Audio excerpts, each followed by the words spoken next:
আর বিশ্বাস করেন, যদি আপনি ইসলামের চেয়ে ভালো কোনো ধর্ম আমাকে দেখাতে পারেন, তাহলে আজই আমি সে ধর্ম গ্রহণ করতে প্রস্তুত আছি। ডক্টর জাকির নায়েক সম্ভাব্যভাবে বাংলাদেশ সফর করছেন।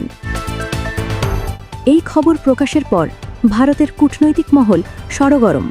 বাংলাদেশের পররাষ্ট্র মন্ত্রণালয় বিষয়টি পর্যবেক্ষণ করছে এবং দেশটির নিরাপত্তা ও সামাজিক প্রেক্ষাপট বিবেচনা করে সিদ্ধান্ত নেওয়া হবে বলে জানা গেছে। ডক্টর জাকির নায়েক সম্প্রতি তার অনলাইন বক্তৃতায় দক্ষিণ এশিয়ার মুসলিম দেশগুলোতে দাওয়াতি সফরের পরিকল্পনার কথা জানিয়েছেন। এরপরই ভারত তার সম্ভাব্য সফর নিয়ে উদ্বেগ প্রকাশ করেছে। ভারতের মিনিস্ট্রি অফ এক্সটার্নাল অ্যাফেয়ার্স জানিয়েছে, জাকির নায়েক ভারতের কাছে ফৌজদারি মামলায় পলাতক হিসেবে বিবেচিত এবং তার যে কোনো আন্তর্জাতিক সফরকে ভারতের নিরাপত্তার স্বার্থে নজরদারি করা হবে।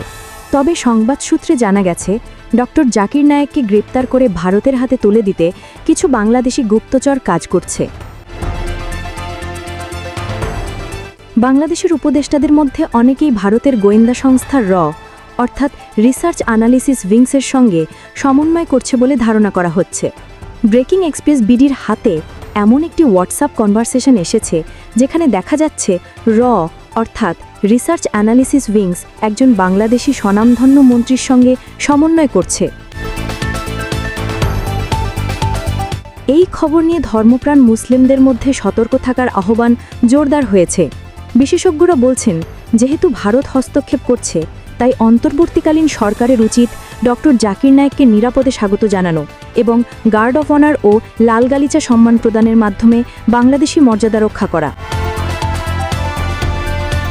সে একজন মুসলিম স্কলার, সেই সুবাদে আমি বলতে পারি যে এটা মোদী সরকারের একটা চক্রান্তমূলক একটা সিদ্ধান্ত, যে বাংলাদেশে আসলে বাংলাদেশ থেকে আবার তাকে ভারতে ব্যাক করে নেওয়ার জন্য লিগ্যাল প্রক্রিয়ার মাধ্যমে সে আসতেছে, সম্মানের সহিত আসবে এবং সম্মানের সহিত যাবে। আমি এটাই মনে করি। যেমন শেখ হাসিনা চলে গেছে, উনি তো আমাদের হাতে তুলে দিতে আসছে না ভারত সরকার।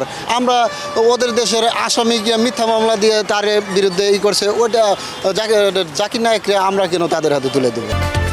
বাংলাদেশের মিনিস্ট্রি অফ ফরেন অ্যাফেয়ার্স বিষয়টি পর্যবেক্ষণ করছে। ঢাকা ও পিরোজপুরে সম্ভাব্য অনুমোদন পাওয়া যেতে পারে, কিন্তু চট্টগ্রাম ও সিলেট অঞ্চলে এখনও অনুমোদন দেওয়া হয়নি। সামাজিক মাধ্যমে শুরু হয়েছে ব্যাপক আলোচনা। অনেক ধর্মপ্রাণ নাগরিক ডক্টর নায়েকের আগমনে উৎসাহ প্রকাশ করছেন। অন্যদিকে কিছু রাজনৈতিক ও মিডিয়া বিশ্লেষক বিষয়টিকে কূটনৈতিক চ্যালেঞ্জ হিসেবেই দেখছেন। বিশেষজ্ঞরা বলছেন, এটি শুধু ধর্মীয় নয়, আন্তর্জাতিক সম্পর্ক ও নিরাপত্তার দিক থেকেও গুরুত্বপূর্ণ। ডক্টর জাকির নায়েকের সফর বাস্তব হলে তা শুধু ধর্মীয় নয়, কূটনৈতিক ও নিরাপত্তার দিক থেকেও আলোচিত হবে। আন্তর্জাতিক পর্যবেক্ষকরা বলছেন, বাংলাদেশের প্রতিক্রিয়া এবং ভারতের কূটনৈতিক পদক্ষেপ আগামী দিনগুলোতে বিষয়টিকে আরও সমসাময়িক করে তুলবে। তাসলিমা মিম, ব্রেকিং এক্সপ্রেস বিডি।